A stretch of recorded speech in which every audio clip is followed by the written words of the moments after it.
I am happy that my CryptoQ media channel is back online. As we sit just above 53 cents, everyone is waiting for the same thing. The beginning of XRP's breakout is something they are eagerly awaiting. We will keep an eye on Bitcoin for the time being. We will enter the old season once Bitcoin starts to gain traction. But another thing we're watching is the debut of Ripple's new RL and USD, that might be a major factor in XRP's price increase. Massive accomplishments are now being anticipated by many. This comes from the mythology of the Blue Hawk and is called ripples.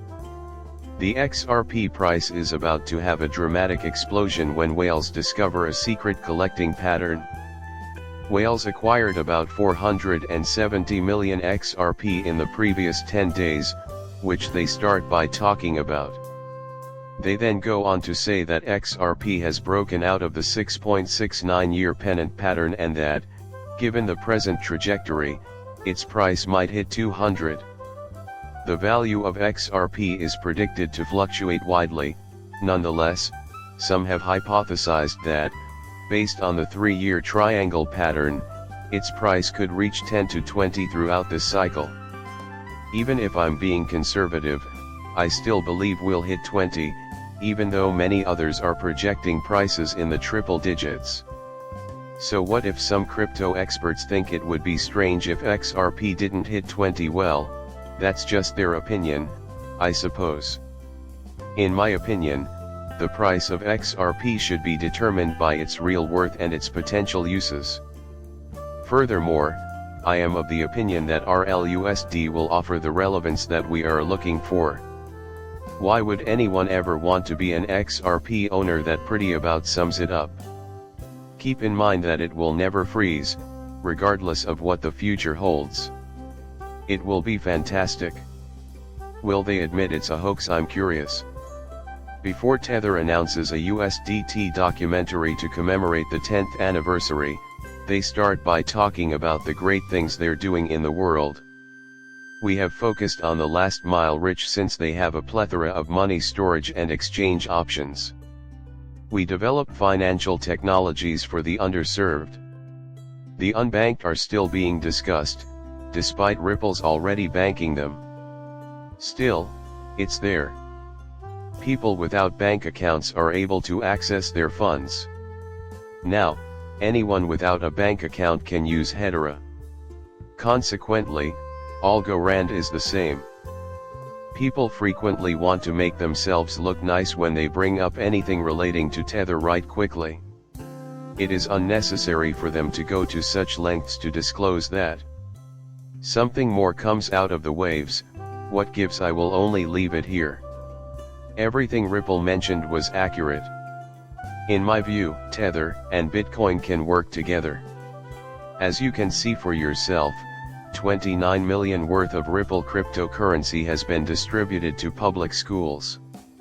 If Ripple means Bitcoin and Tether are used for evil, then it makes perfect sense. You might have seen that despite its arbitrary creation of Tether, the US government does not ban it. In spite of the fact that Brad Sherman concedes the US government can print money, he maintains that nobody else can. So, why are they letting Tether off the hook? For the simple reason that the US government uses Tether to launder money. As a result, it can stay for the time being. However, Tether won't be needed in the future due to Ripple USD and their intentions to tokenize the US debt.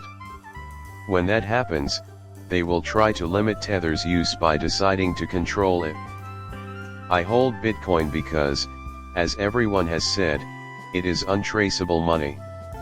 If you're into cryptocurrency, you might be familiar with the crew that found Chris Larson's stolen XRP wallet. Discuss the business case of AI in connection to blockchain at XRP Ledger Apex 2024 with an Amazon Web Services representative. There is intense rivalry for regulatory technology, and it seems like there is a strong commercial case for using AI to track funds across blockchains. They were also responsible for the monitoring of monies in the FTX and Alameda crises. and the subject of discussion is the chain. As a result, they belong to the FTX whistleblower organization. Many have wondered how the IRS could possibly keep tabs on Bitcoin transactions, but I have my doubts that they aren't already using AI. It will be increasingly usual for them to use AI to track all of your financial transactions, regardless of whether you use Bitcoin or bank transfers. If they can keep tabs on all these assets, can you even begin to imagine the lengths they go to in order to track every single Bitcoin in circulation? Bitcoin Maxi has said from the start that no one could ever trace any Bitcoin, but confirmation from the Central Bank of Canada implies that the switch pertains to the activation of blockchain technology, casting doubt on their assertions. This shift to blockchain will be hastened, she explains, because problems might start to arise and the current technology used by financial institutions might not be as effective in the future.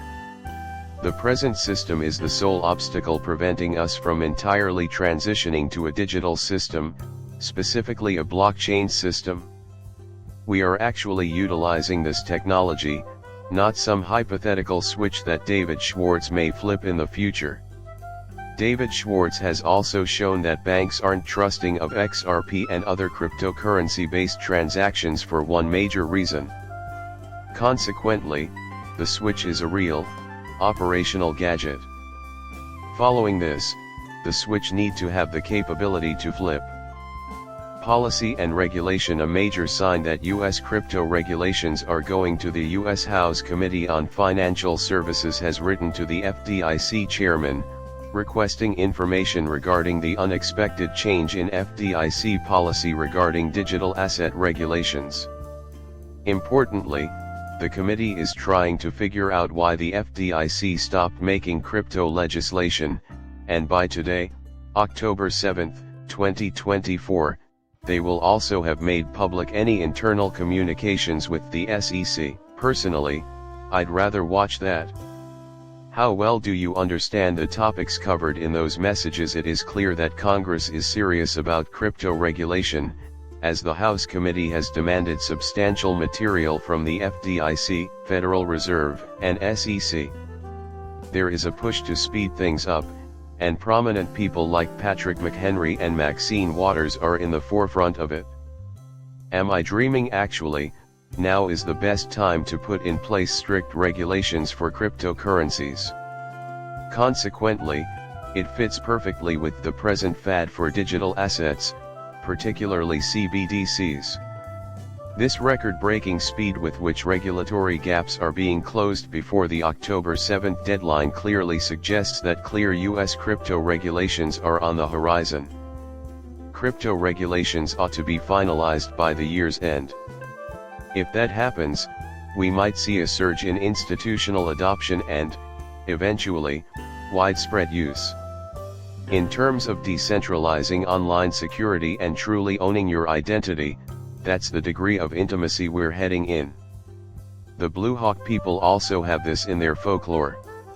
Therefore, the advantages of Web3 identity are already manifesting themselves in the actual world. In the banking industry, verifying your identity is a major hassle, especially when you need to do it for numerous services. A decentralized identity allows you to simplify the procedure and increase the security of your personal information by allowing you to authenticate your identity once and then utilize it across other platforms. Healthcare medical records are particularly vulnerable to document fraud. However, using Web 3.0, you may safely save your data and restrict access to it to just those who actually need it, like your doctor or hospital. You may now confirm your qualifications instantaneously, no matter where you are, because colleges can now issue digital diplomas that are easy to validate online.